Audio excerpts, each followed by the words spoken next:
Hey, what's up, Chem peeps? Let's take a look at another practice problem involving bond energies. Estimate the carbon-fluorine bond energy given the remaining bond energies provided in the reference chart and the information provided in the equation below. Does the reaction illustrate an endothermic or exothermic process? Alright, this question is a little different. We're still going to use the equation for determining the enthalpy change of a reaction using bond energies. Boom. However, this time we're already provided with the enthalpy change for the reaction.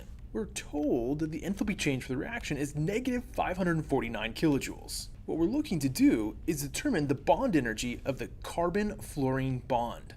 And because we know the bond energies of all the remaining bonds in this reaction, we can determine that. First thing I'm going to do, sum together all of the bond energies of my reactants. That's going to include 1 mole of carbon-carbon double bonds, which have a bond energy of 614 kilojoules per mole. Boom. We also need the energy required to break 4 carbon-hydrogen single bonds. The average bond energy there, 413 kilojoules per mole. Boom. And then finally, don't forget, a little deceptive here, we still have to break the fluorine-fluorine single bond in the F2 molecule. And the bond energy for that, 154 kilojoules per mole. Boom. I've laid out the work that would sum together all of the bond energies for my reactant bonds. I'm going to subtract from that the bond energies for all my product bonds. I've got a mole of carbon-carbon single bonds, and they have an average bond energy of 347 kilojoules per mole. Boom. I'm going to add to that the energy released upon the formation of 4 carbon-hydrogen single bonds.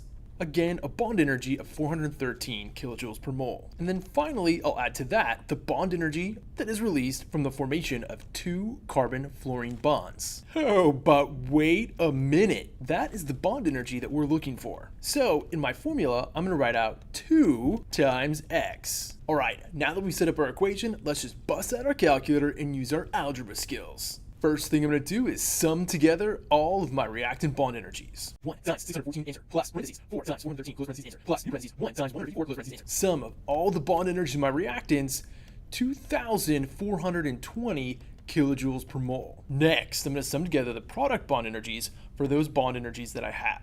1 times 347 answer plus parentheses 4 times 113 close parentheses answer. That gives me 1,999 kilojoules per mole plus 2x. Next, let's try and isolate our variable x. To do that, I'm first going to move this 2,420 over to the other side of the equation. Negative 549 minus 2,420. Negative 2,969 kilojoules equals, be careful here, negative 1999 kilojoules minus 2x. Just distributed that negative through this expression here. Next, I'm going to move my 1,999 to the other side of the equation. Add 1,999. We get negative 970 kilojoules equal to negative 2x. Divide each side by negative 2. Divide by negative 2. Answer. X equals 485 kilojoules. Boom. That is the average bond energy for a mole of carbon-fluorine single bonds. And we are done.